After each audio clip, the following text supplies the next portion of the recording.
Hold on. Recording is on. Too late. Yo, yo, yo. Welcome to another edition of the Geeky Bros podcast. I'm your boy Tactix. Yo, it's just Darcy here getting his drip on. And this is Big Geek Umar, probably having some signal issues. How are y'all doing today? Oh, pretty good, I'm man. good, Thank you for man. asking. Sure. Yeah. We're both going to answer that question at the same time. Exactly. But it came out natural. Yeah, true. Yeah. All right, so Well, we're gonna okay. moving on. Man. Maybe that will be our thing. It's like we're the Geeky Bros and we can't start shit. Right. Yep, this is when all of our introverted sides come out all at the same time. Anyway, so we're gonna jump in big because as of today, but probably next week, the Falcon and the Winter Soldier, the final episode dropped, and if I'm not correct, if I'm incorrect, I hope you guys will let me know. But we all have seen it, right? Yeah, You saw me watching it. Yeah, we came saw into me the watching chat. it, bro. I don't know, man. I don't know. You could just be playing a prank on me, and then I say something, and you're like, "Spoilers, bro." That's true. That is something I would do. Brings it up, watches only the You credits. know me so well, bro. I would actually be very upset if you purposely just for that prank watched the after credit scene. I'm like, what the F? Oh man, hilarious. But yeah, not a bad prank. It's actually not a bad prank. Just watch his credits, like bring them up, trick people. I like it. I'm gonna do that to you. That's good. Yeah, but then it fucks me up because then you guys start talking about shit in the episode. I'm like, I probably should have known that. Anyway, so we've backfired. We've all seen we've seen the whole series now. So, y'all, what did you think of that final episode, and what did you think of the series as a whole? Giving a number out of 10. So, Darcy, let's start with you. Better than WandaVision. That's all I'm gonna say. Yo, that's actually the first thing I was gonna say is that was a better ending than WandaVision. Like, don't get me wrong, WandaVision had some great moments. Like the moment where she's saying goodbye to Vision is fantastic. But this one had like where Wanda had like, you know, let's say a 60-40 split between and yay. This one had like a 80-20 split. Like there's one scene where I was like, one thing that was said that I was like, nah, like I just like rolled my eyes. But that was when they're like, oh, it's the Black Falcon. I'm like he wasn't called the Black Falcon. And then they're like, no, that's Captain America. I was like, man, don't force that line. That was so like, people don't talk like this, you know? Like, no, that's Captain America. I'm like, nah, bro.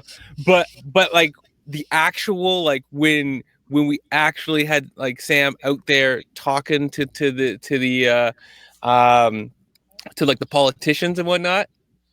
Oh, Umar doesn't like that scene at all. Look at his face. He's shrugging it hard. It's because he's not black, bro. You can't appreciate what was said. Exactly. So I will admit to some of that. Yeah, no, I like that. That was easy.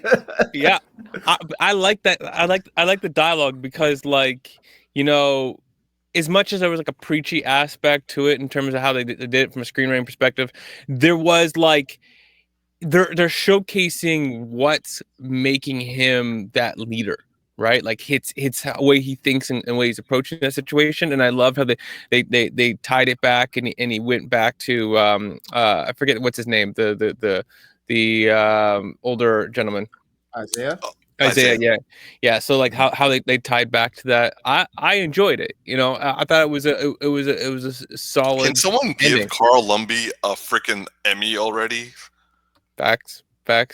I mean, it's a good chance it could get it off of this one. So, you know, let's go for it. Yeah, the overall series, I really liked it. I really like what they did in terms of just making a statement about racial injustice, and I really enjoy just the like. I really when we got to the very end and it was like, no, this is Captain America and the Winter Soldier. I was like, yeah, I like that. Was good. That was good. I love that. I love that touch. Yeah, absolutely, man. So I'm gonna pass it over. Tactix.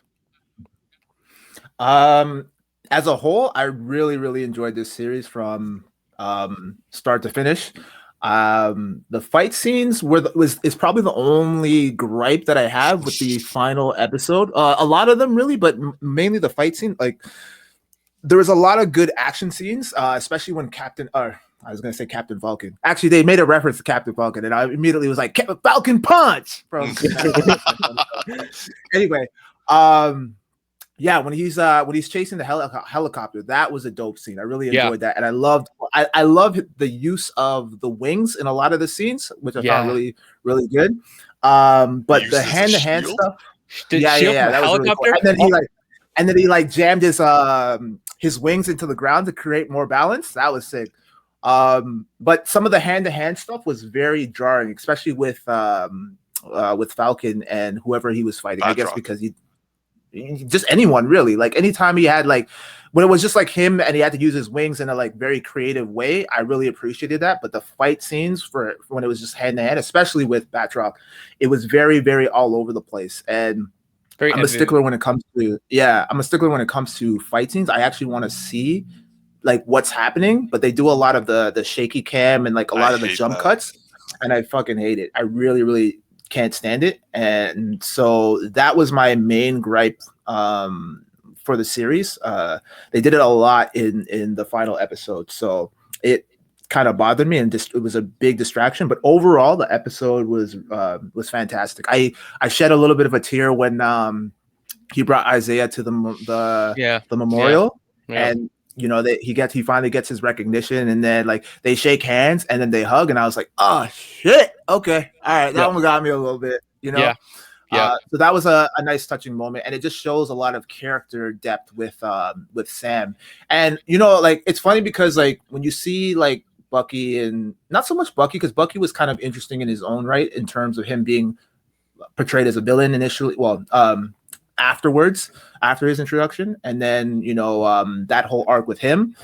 Sam was kind of always like an afterthought. Like he showed up and it was cool. He was a guy who flies around, but you never really. He's kind of like outshined by all the heavy hitters like Captain America, Iron Man, obviously. He was a C-level character. Yeah, but in this, he really steps it up, and like I can really appreciate it. I love the costume. I love the new costume design. I love the utilization of his shield in conjunction to his wings, which I found to be really dope.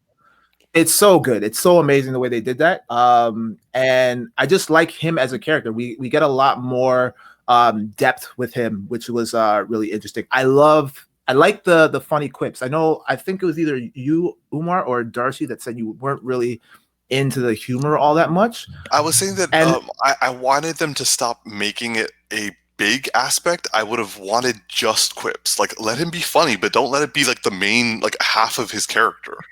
Yeah, so I was watching a lot of YouTube videos regarding this, and I don't know who the creator of the show was, but he actually wrote it with a very serious tone, and the jokes actually come from a lot of the improv and banter between Anthony Mackie and Sebastian Stan. So they kind of just left it alone. So they give you like a base, like the creator gave you a base, and then Anthony Mackie, if you see him in interviews, you see like his charisma and like he's an overly humorous guy, right? So it's just like he kind of brought his own energy to that, and they just really found it really endearing and enjoyed it, and so they left it in, and they just kind of let him like run wild with it. So I think that's kind of where it feels a little bit offsetting, because they're trying to establish a tone, and for the most part, that's the base structure. And then Anthony Mackie every now and then will kind of go off the cuff and like add his little inserts in there, right? So, but I appreciated that because it shows the character. It makes me like the Falcon character a lot more.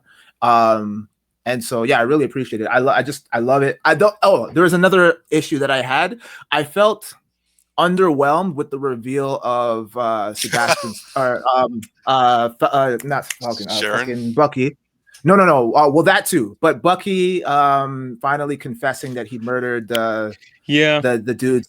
I was like, I felt I wanted a little bit more, and they kind of just I felt like they shoehorned that in there as like, oh, we have to remember to add this in because that was like part of the beginning. And they it's like they built up to all this other stuff, and then they forgot about that point. They're like, oh shit, we only got like 2 minutes left. All right, let's just kind of add that scene in there just to say that we did it, right? So I felt like they kind of dropped the ball on that a little bit, and I don't foresee them revisiting that in future seasons. I feel like that ship has sailed and the door is closed on that, which is kind of unfortunate because I feel like they built up to it all this time, and then you kind of gave us a lackluster end to that. So that was my other gripe. And then the Sharon Stone being the power broker kind of was just Sharon Carter. Sharon Carter. Sorry, what did I say? Sharon Stone? Who's Sharon Stone again? That would have been a bigger reveal. Is that from what was that movie where she like opens up her legs and shit? Basic Instinct. Is that what Basic Instinct? Yeah, okay. There we go. Not that shit. Sorry. If Sharon Stone was revealed to be, that would have been a much bigger reveal. Like, where that was come from? Oh man. But yeah, I found that to kind of be out of left field. I mean, I feel like they kind of made it obvious, but I was like, no, she can't be the power broker. And then when she was, I was like, really? That's kind of out of left field, but whatever. I mean, they're kind of pulling at strings right now, so try to make everything useful. So yeah, anyway, that's my review on it. Overall, I loved it. Out of 10, I'd probably give it like a 8. Okay. Darcy, what would you give it out of 10? Yeah, I'm gonna go with an 8 as well. And I love a lot of things that Tax said. I agree with a lot of that. I love the use of like the wings and the flying and all the attacks. And the one thing I actually want to say though about I forgot to say is I love the dynamics and the brotherhood that's been built between Captain America and the Winter Soldier. And I feel for Bucky because it's like he lost his best friend. And then he got another best friend who's in the same role and is of a similar character of quality, And it's kind of like I just thought there was something in a moment when he put his hand over his back, when they were walking away from the fight, and I was like, I just felt for Bucky. Like I'm like, man, it's come so far. But before you go, Umar, I want to say one more thing about this is like what Tak's saying about the whole reveal with Bucky and the father who lost his son. I feel like all they needed was to show his reaction for 2 seconds and then have the camera kind of like pull out behind the door and let the conversation that needed to happen between them happen. But we needed you showed his like head turned down, but you needed to hear him say something like "damn you" or "I understand." But we needed to know where he stood on it. We don't know where he stood on it. We saw that like he had the closure when he was drinking the sake and he was looking through the window, and he looked like the weight was off his shoulders. But you could have told us where he stood on it. Like that's it. Like I thought because they panned to a shot of the incense burning, and I thought he was gonna like blow it out or something like as like a symbolism for him getting the closure, and even that would have been good. I would have been like, all right, cool. That's cool. But they just panned on it. They lingered on it for a bit, and then they cut the scene, and I was like, wait, what? So like what you were saying, Darcy, like how does he? We don't know how he feels about the situation. Yeah, we know he got the information. That's it. Yeah. So for me, I would say that I probably like this episode a little bit less than you guys. I don't get me wrong. I love the series. I would give the series an overall 7.5 out of 10. The main reason I'm giving it less is because the series' main flaw is it doesn't have enough episodes. This easily needed to be at the very least 8-episode series, at most 10-episode series, and it was 6, and you feel like you're being ripped off because they're like in episode 3, which I had a problem with. I know you guys didn't have as much. Episode 3 felt rushed. There was a lot of just thrown in exposition. Sharon was literally just thrown in there, and like a whole bunch of other things were just like being rushed in order to get things through. This had the same effect. They were trying to, just like you said, Tactix. They're trying to close they're like, oh shit, we got to do this one. Oh shit, we got to do this one, and there wasn't enough time. If they had 1 to 2 episodes, we would have had the necessary closure for all of these plot points. We would have got we could, like you guys are talking about the bare minimum of what would have been satisfactory with this conversation with this friend of his. I don't want the bare minimum. I would have liked like an actual scene, like maybe not as like long as some of the other scenes, but like something at least at the same level as when Bucky and Sam are throwing the shield around and actually having a heart-to-heart, like something to that level at least. The fight sequences, I have to say, I like seeing what goes on. I like can you imagine Captain America and the Winter Soldier, those fight sequences being done this way? Like, I would have been so disappointed. This one had the opportunity of giving us that again, and they kind of fell short, which I was like, why'd you have to do that on your season finale, on the series finale? So that was also a problem with me. I did find it absolutely hysterical, and I love that it's going online right now. That Batroc was able to defeat the Shield with a fold-up chair. Yeah. I was like, damn. Fuck your Shield, bitch. Vibranium got nothing on this plastic chair. So that was entertaining for me. I agree with you. Honestly, the entirety of Sharon's story arc feels so forced and there's nothing authentic about it. And honestly, I feel like the actress just kind of like says the lines, because she even's like, guys, where is this coming from? Okay, I'm getting screen time, whatever. That's like the whole power broker thing. That's how it comes across. I love everything Isaiah. Like, I got nothing problem with it. That was done beautifully, even to the last episode. I will say that the speech to the politicians, for me, was hella lame. However, there is a bit of history on that, because I'm Pakistani and my family loves watching Bollywood, even though that's India. Bollywood, I was forced to watch a lot of Bollywood growing up. And one of the things that Bollywood loves to do is a speech at the end of all these like big movies that have some sort of moral thing they want to talk about. And I mean a big ass speech, like longer than Sam's, and like hitting it harder than Sam. So this is a personal gripe. Jaded. Sorry? You're already jaded. I'm not jaded. I'm like traumatized. This was a trigger for me. I was like, don't take me back there. Don't take me back there. And I honestly can't, like, it was too cheesy for me. But I will say that unlike, well, not that Bollywood always gets it wrong, but unlike Bollywood, all the things he was saying were necessary to, like, they needed to be said. Like, it wasn't like he was saying like some bullshit. He was saying what needed to be said. My problem is I don't like when the person he's talking to just kind of goes, I feel guilty, and like listens and has nothing to say. If nothing else, like, have a conversation where the other side's like, we're not fucking doing that. It's like, why aren't you fucking doing that? Also, have something, like, maybe have a plan and maybe talk about how the plan could be in use. But anyway, that's just like a personal gripe. Nonetheless, the man did a lot in a night, bro. Like, my man did a lot of work. Like, I mean, the whole. Like, I loved when he said to the dude in the helicopter, "You earned this whooping." So good, so good. I was like, Also, is that dude the only survivor of all? Like, Kazimo killed everybody else. Pretty much, yeah. One thing I will say, I actually like Walker's outfit as U.S. agent. It looks good. I do kind of wish that they didn't just say everything's forgiven and he's all happy now because like everything's fine with him. I'm like, really? But I mean, that's what America does, bro. I kind of actually that's pretty true. So it's like as much as you don't like it, it's true. Actually, one thing I want to say about I forgot is I actually liked his redemptive moment too. Like, I actually started to feel a little bit for him, like in a good way. And then he gets the U.S. agent moment. He comes out, you're like, oh, it's awesome. And then she's like, wait for my call, and he has that like jerk in his head, and I'm like, yep, he's still crazy. Yeah. And the thing is, would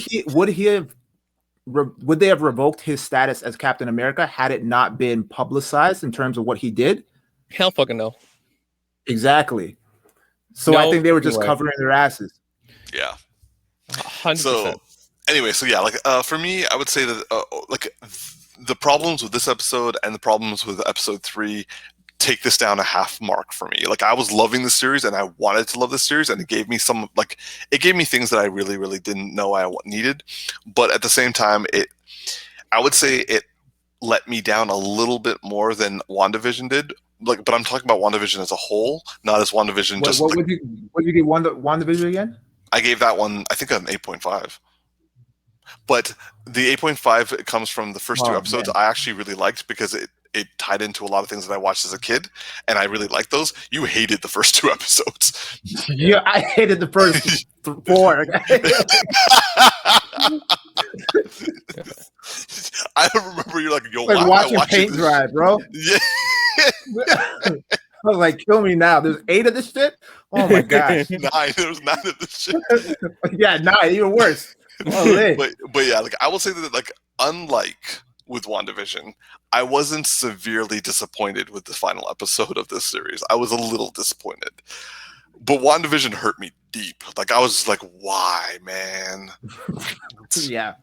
But anyway, so yeah, that's my opinion on what's your rating? All I heard was 7.5. Oh, 7.5. Oh, all I heard was I thought you said it came down by 0.5, and I'm like, which I was gonna give it an 8. Oh, okay, I got you. Yeah. Awesome. Actually, I like the way the last episode, like the episode 5 was going. I was like, I'm gonna give this thing like a 8.59, and then this kind of like reminded me of the problems with episode 3. Anyway, I feel like I should have watched this first and then watched Invincible, because watching Invincible was so overwhelming. I was like, going into the function, I'm like, yo, you gotta step your shit up for this final episode, because like literally they could, like, the way Invincible ended the last episode, they could have just ended there as a season finale. And it was like, yo, what the fuck, bro? All right, so this is perfect. Let's just transition into that. So like 100%. Episode 6 just dropped for Invincible. I know we rushed last week when it came to Invincible, but this one we're going to talk about. So like Tactix, how about you start us off, as in you've already started. So like, what do you think of episode 6? Okay, first I want to get this out of the way. And I want to get your opinion. Homelander or Omni-Man? Who are you taking? I've been seeing this online, and honestly, what do you mean? Like, who am I taking? Like, who's gonna win? Who wins the fight? Oh, I'm gonna say he came in confident. No, the problem is that Omni-Man doesn't have as much powers as Homelander, so I'm actually factoring that in. This is true, but also thinking about the weaknesses, and I'm not necessarily physical weaknesses. Yo, I already have my answer, so like I'm like my answer too. Me personally, I'm gonna put my money behind Omni-Man. Yeah, I'm going 100% Omni-Man because he's way more decisive, and I think that Homelander's ego would get his own way. Yeah, all his weaknesses emotionally, but his ego. But by the time he reacts or whatever, like, to actually getting serious, the fucking Omni-Man would handle this shit. There's also one other thing. I agree with you in terms of that, but like Homelander's not used to fighting someone his equal. Mm-hmm. Yeah. Omni-Man has literally fucked him, like fought his way to the top. Yeah. And like we saw that in the first episode. Like, honestly, like if Homelander got into that fight, he would be like, "You hit me." Yeah, it's like man versus man-child. Yes, exactly. Anyway, so but I have heard a lot of stuff online, and people are like, "Oh my god, Omni-Man is so much worse than Homelander." I'm like, is he though? Because like, don't get me wrong, Omni-Man like is scary, and he definitely does some messed up stuff, especially in that kitchen fight scene. But like, Homelander is psychotic. Yeah. In that retrospect, definitely Homelander takes it. Yeah, Omni-Man likes hurting people, but he also feels like he has some logical reason yet we don't know about. I don't think that Omni-Man enjoys hurting people. I think he just does. He does it as a way to like remove them, and also to scare. but he doesn't do it because he enjoys it. There's like in the way that they've depicted it in the show, especially like when he went to that other planet and destroyed it, there's a level of it. I don't mean like a psychotic loving it. It's just I feel like he likes his own power. And yes, there's that, absolutely. And so when he's like taking them out, there's an arrogance. Yeah, there's just like he likes his own power. It's not that he's like, oh, I want to see you bleed. But I mean, like, let's say something happened in this episode. He put the freaking camera in the stomach to make everybody sick who was watching it, right? Like, he's not in there going like he's not aware, and he's like, oh, I had to kill them. I didn't want this to happen. Like, the motherfucker was like, yeah, you gonna see this shit. No, like he when he gets angry, he becomes brutal. But it's the difference. That's different than being like, ooh, Kirk. By the way, when he bisected that dude over his kitchen table, that was messed up. Yo, that was messed up. But the one that got me more from the house scene was the one who got thrown on the street, and her back was like her legs were the opposite direction of her thing, and she's trying to crawl. I'm like, I felt for her because at least the other guy was, he was done. She was like trying to move, and like their legs were going the other way. He grabbed the dude's spinal column. He literally grabbed the spinal column. I respected that scene because when he's like hit it down. He to grab his spinal scene, he's like, it was an honor, and I was like, yes, I like that. Like, it was just like he just had that like energy about him in that last moment, and then the other side there's like, it was an honor, and it was like, oh, sorry. Right. We got carried away. T, what you saying about the episode? Okay, so just to track back to the episode beforehand, one thing that I didn't like, but then they kind of fixed afterwards. I'm getting really sick and tired of the trope of like when a hero disappears as his civilian self to go to put suit up and like show up kind of thing. And then the girlfriend gets all pissed off and was like, where the hell were you? Blah, blah, blah. And all this. I'm tired of it. And it's like, okay, just tell her, just tell her, man. Just tell her that you are who you are or whatever.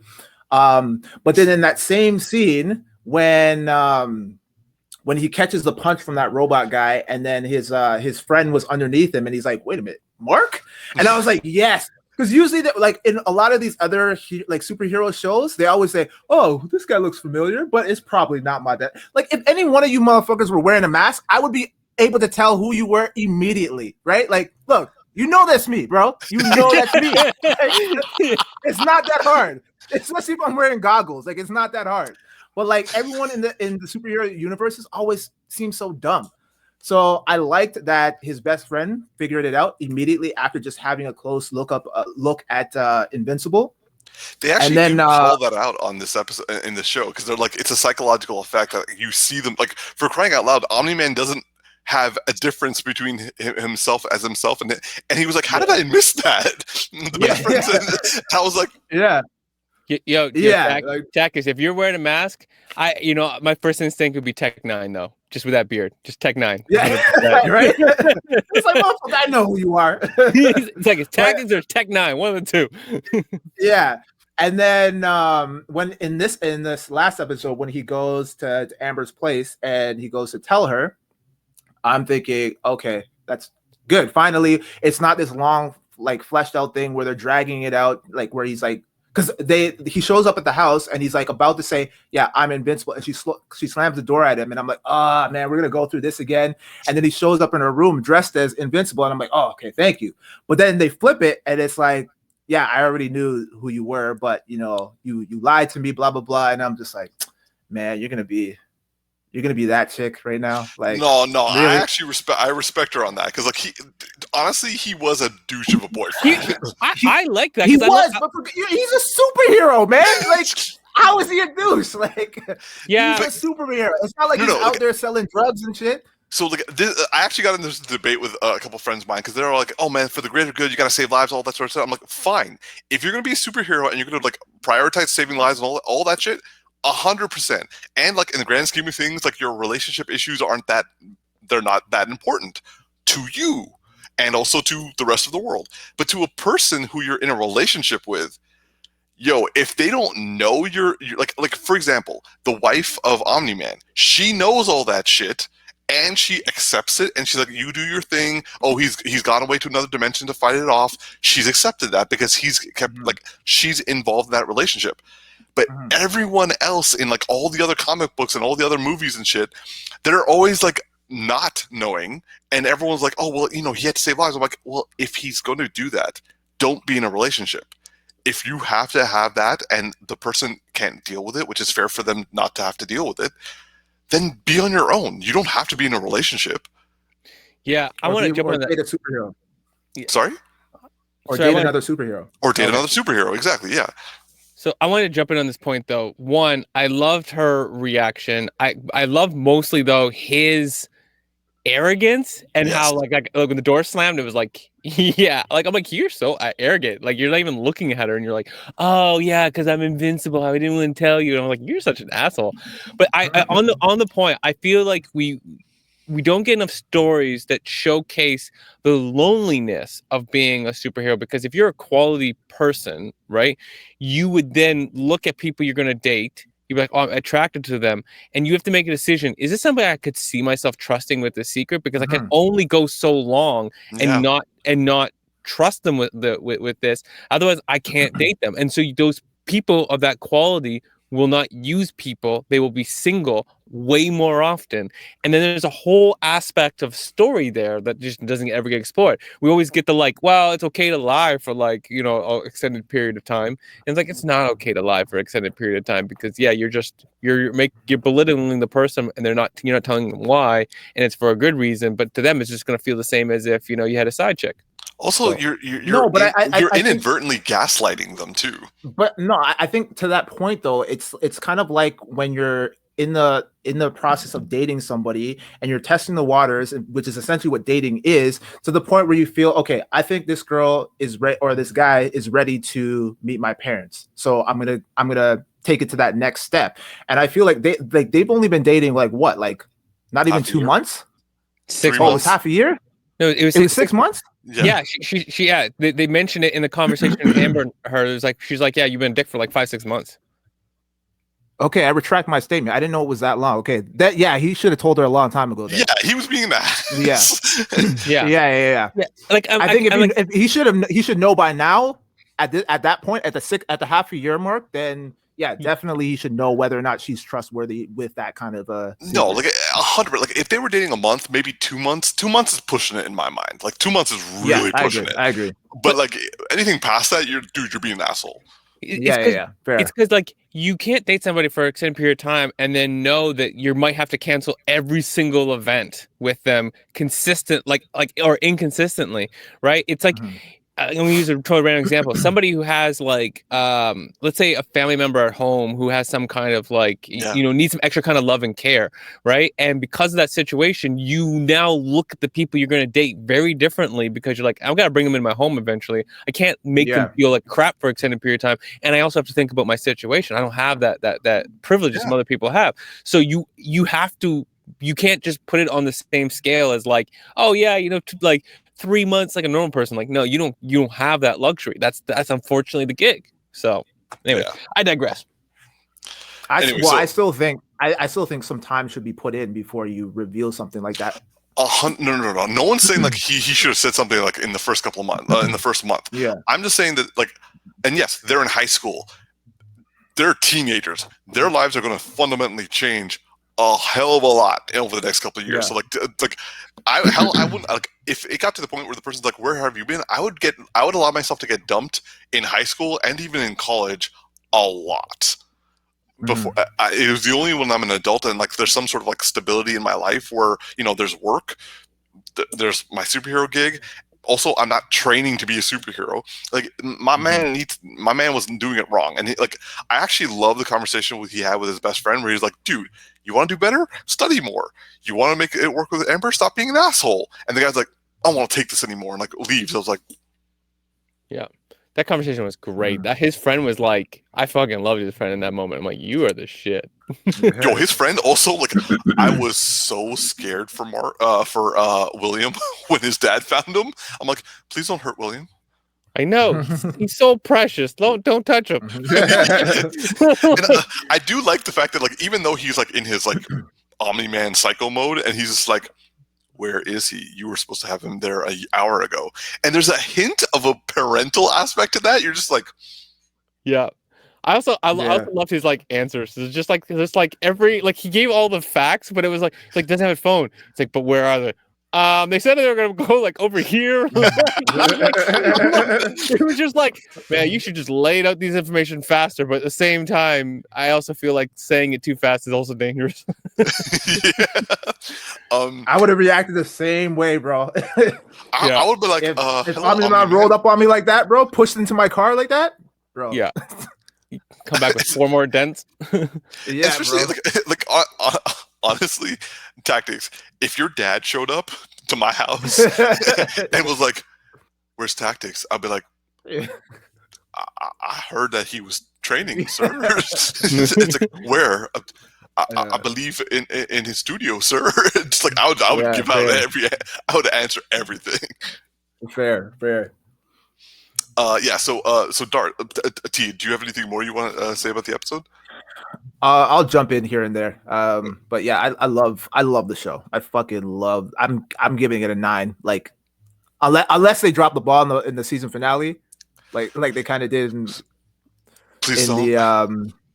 Falcon. But yeah, please don't. Let's just let it hope not. Yeah, please don't. But yeah, Darcy. So this episode for me is second on like my favorite, most impactful, memorable like episodes in like an animated series. Second to the last season finale of My Hero Academia with the whole oh shit. Yeah, like I loved this episode. Like when it got like starting off and you got Robot and him getting the body and all that was like really interesting. Like it just like, but when it got into the whole everything about Omni-Man, it was like they just did so much that I didn't think they would do in one episode, right? Like there was a lot in this episode. Like the wife is like, full of like, you lied to me, tell me about it. No, won't tell you. It's like, oh my man, I didn't think this was gonna happen this soon, right? And then so that happens, and then they show up, and then he just destroys people, and you're like, well, I guess there's no going back. This house is fucked. Like your kid can't come home to this, right? Like you're not even thinking. Like you're making such decisions that it's like, how is he gonna have a talk with his son, and his son comes home and there's entrails in the kitchen, right? Like how do you do that? Like there's no he plan fucks up here. his house a lot, man. Like, yeah, like when he was mad, he's like through the floor. So I'm like, yeah. So I'm like, there's a door right there, bro. Like, chill. He was right next to the backyard entrance. Yeah. Like I get he's making a point to her, and I get that he's like angry and all that kind of stuff. But I'm thinking like, you and your son comes home.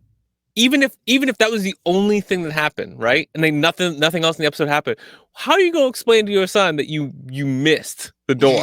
Right? Like your son's gonna be afraid of a domestic abuse situation at that point with how much power you have. Like it's gonna create a question. But yeah, then we get to the fight.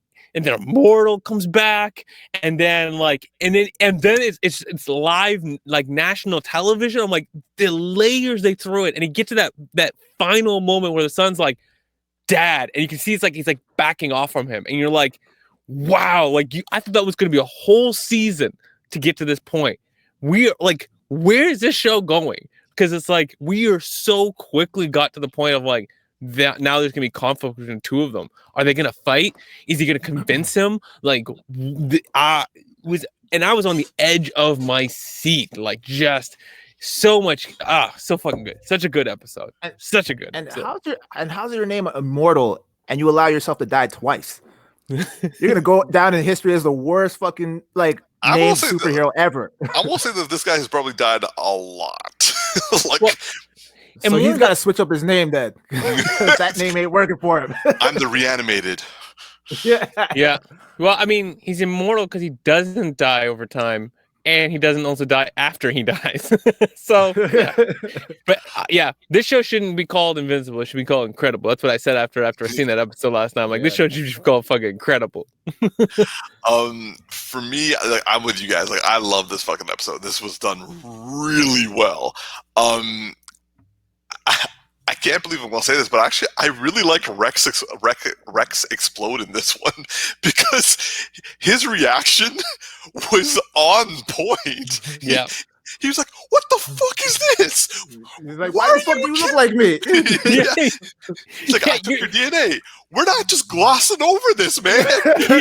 That's so good. I also love how he's like, you're ruining my childhood. That's pretty hard because it's a pretty fucked up childhood. And I also like how like a monster girl's like, I'm gonna need time to process this. And he's like, you think? No, like honestly, like I was laughing at Eric because like honestly, I love the fact they show that Robot doesn't really get it. Like he's like, yo man, like don't you guys think that this was a good idea? They're like, no, man. Yeah, you missed a few steps. I get what you're really smart. You're definitely not emotionally focused. I gotta say, like I remember in the comics, and like they did an even better job of it in like in the cartoon when he kills his like the original. And like I love that the fact that they like the twins, the Mauler twins, even brought up the psychology of cloning and how that can actually like really mess with you. And it's like it's kind of obvious in your situation. And the guy actually he shed a tear. He didn't want to do it because like he felt for him, and the other one felt for him. It's like live your life the fullest, and the other one's like we can save you, and he was like no, just let me go. And he like shed like I actually got a little emotional in that scene. I was like Yeah, that was good. Yeah. And then also like his reaction to the Mauler twins and the Mauler twins like reaction to him, like that entire like subplot was just killing it. And that's on top of it. Cecil was a boss in this episode. Like I want him to be like the guy who like I want to see him and Batman have prep time and then see who wins a chess match. Ooh, yeah, like everything he threw at it, like when he explosionist, he's like, yeah, that'll knock him down for 2 hours at most, or do nothing at all, right? And then he like the satellite, he's like, that was like a $70 billion nosebleed. I was like, and I'm like, and when that actually happened like that, like because I do music and I mix stuff like that, so I appreciate sound. The actual sound when it hit, I was like, whoa, like they did a really good job because I felt the weight of it from the sound alone. And going back to what you said, Darcy, like the reality of the situation came back. Yo, all the birds died. They just demolished everything in that area. That was an ecological disaster just to give a guy a no speed on the second hit.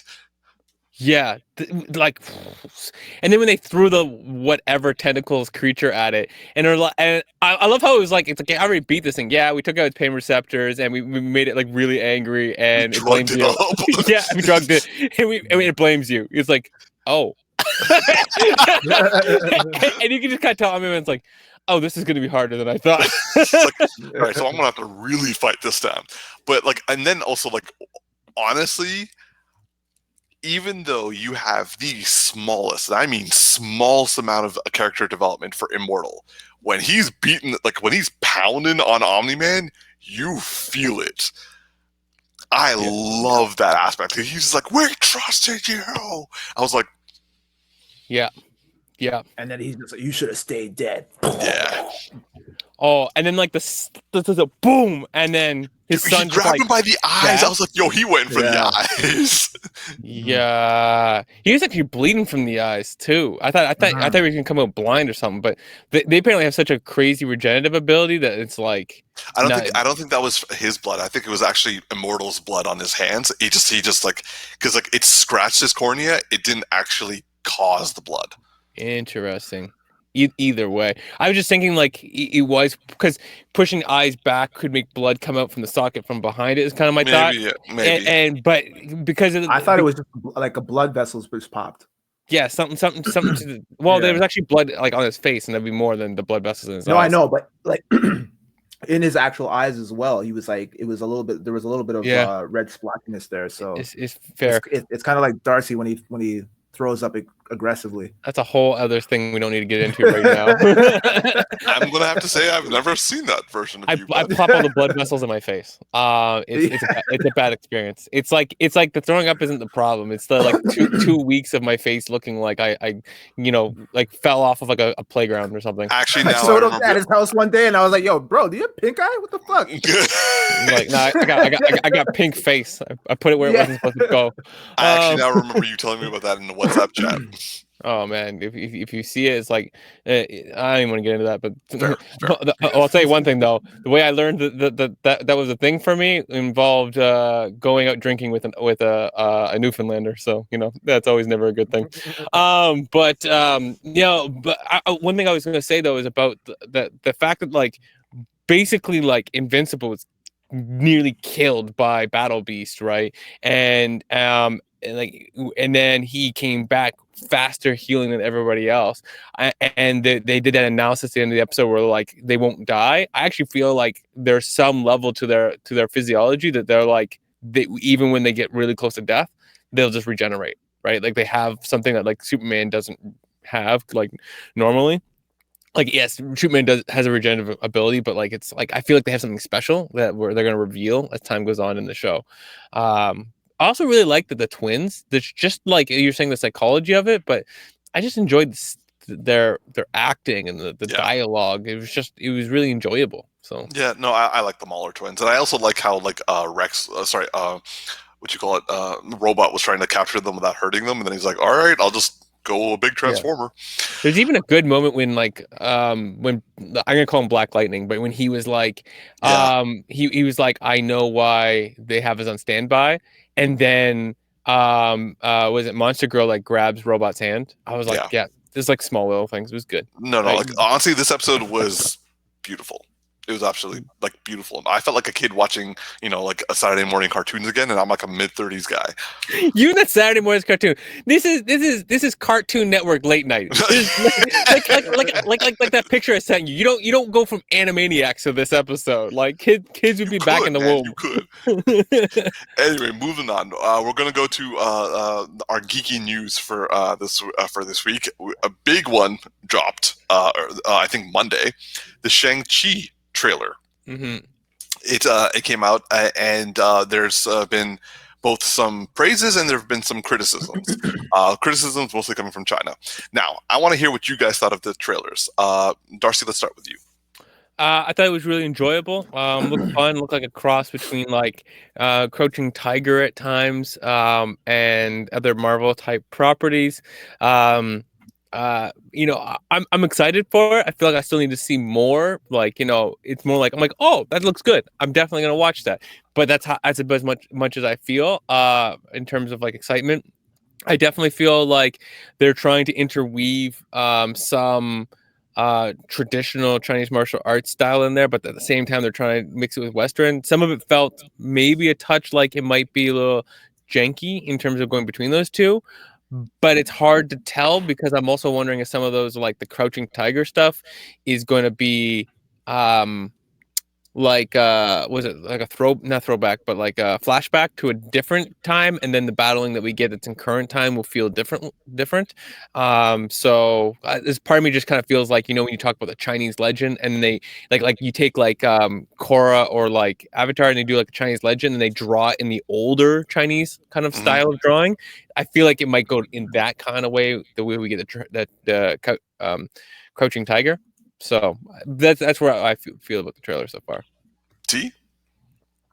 Yeah, I liked it. I don't know much about the character, but what I saw in the trailer seemed really interesting. Usually I'm a little bit underwhelmed when I'm not familiar with certain superhero characters. But Marvel definitely has a way of, showing you a lot of the good stuff in these trailers. So I'm excited. I can't really say much else, but the visuals look great. I'm going to be nitpicking the fuck out of the fight scene. So Marvel better step it up with that.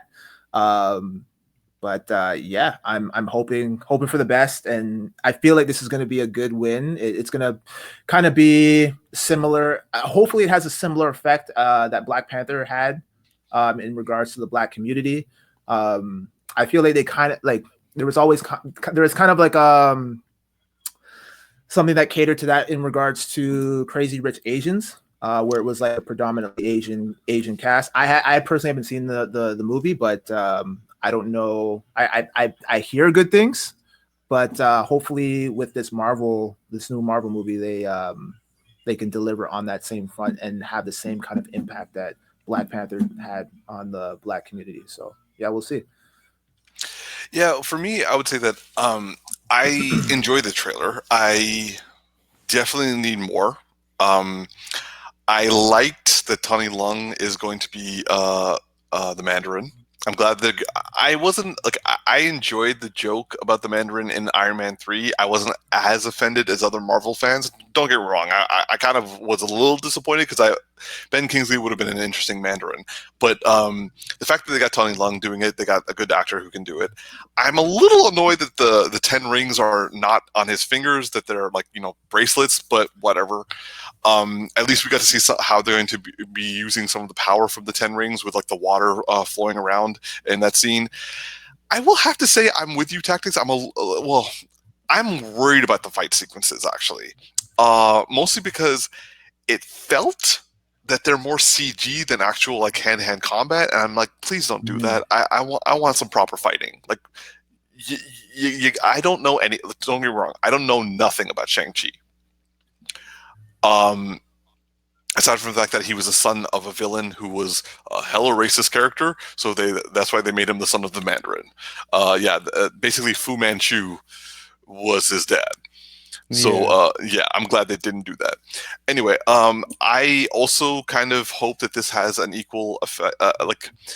I know Crazy Rich Asians was meant to be like the Black Panther for like the Asian community, and then it was okay. This one looks like it's going the same way, but I think this is coming from a perspective of Chinese Americans as opposed to Chinese people in general, which is probably why China is hella is being critical of the trailer so far, because apparently they think that a lot of the actors don't look good, which goes to one of my Chinese friends made me realize that there's some sort of like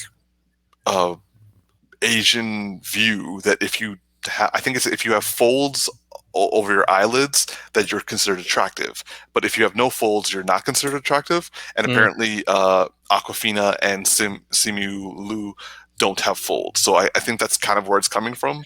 Yeah, I can't speak to the specifics on the cultural, but being in like living in an Asian household, like I do see that there's not from the people I live with, but from like the media that they watch, right? That there's a lot of expectations. For instance, a lot of Asian cultures don't like to have dark skin. They like you see like umbrellas and stuff like that. There's this idealization of having lighter skin making you of higher quality. I want to describe it to being similar to blonde hair, blue eyes, kind of being like that kind of like ideal like American person. Yeah, the brown community, like Pakistan and India, like the lighter skinned you are, the more attractive you're considered. Like I've learned that myself. Yeah, and there's even some of those that have like like a difference between class statuses, like the people who are darker or come from areas where they have less money and they have to work outside and versus inside. And there's actually very similar things in that because they're all part of Asia. Yeah, the one thing I feel though about this whole Shang-Chi, and when you just said his like father was originally like a very stereotypical derogatory based character, it kind of makes me feel like that I don't know the origins of this character, but like a white person decided we need to get Asian in here and like Chinese, and then that's exactly what it was. They don't fundamentally understand, because like the one thing, like as much as like it'd be good that it does something positive for the Asian community in the Western world, it's not like the Chinese community doesn't have a long-standing history of their own film industry, right? In each country having their own thing. So as much as we might say we need to do this for like Black Panther, they don't actually really need it. And so there's a level of like respect for the history of their own cinema that, like, what I mean by don't need it is like they have a representation of what their movies are like. And if you come in and say, well, you don't have movies like we think you should have movies, so here's a movie that you should have, and they're like, but what about all of our movies that we've ever done? Like, you're not respecting our own cinema culture, right? Yeah. And you're like, then you're missing the point of understanding, like to really bring them into that kind of cinema into the Western world, to introduce people to it. You have to understand it first, and then try to find a way to bridge the gap of introduction. So I'm worried that we're just going to get what Western people think an Asian film should be, instead of trying to bridge the gap between Western film and Asian film. Yeah, I will say that like I did look into like the behind the scenes stuff, and it does look like the crew are of some Asian background. Yeah. Like both in writing and in directing. But yeah, like again, we'll see as things get closer. I want to move on to just a real bit of news that happened just now. Basically, we've just been informed that immediately after the series finale of Falcon, or I should say Captain America and the Winter Soldier, we're getting a Captain America 4. With hopefully with Sam and Bucky being front and center. So I'm sure you guys are happy to hear that. Yeah, I'm game to see it. I mean, I hope the fight scenes get better. Yeah, I'm excited to see it too.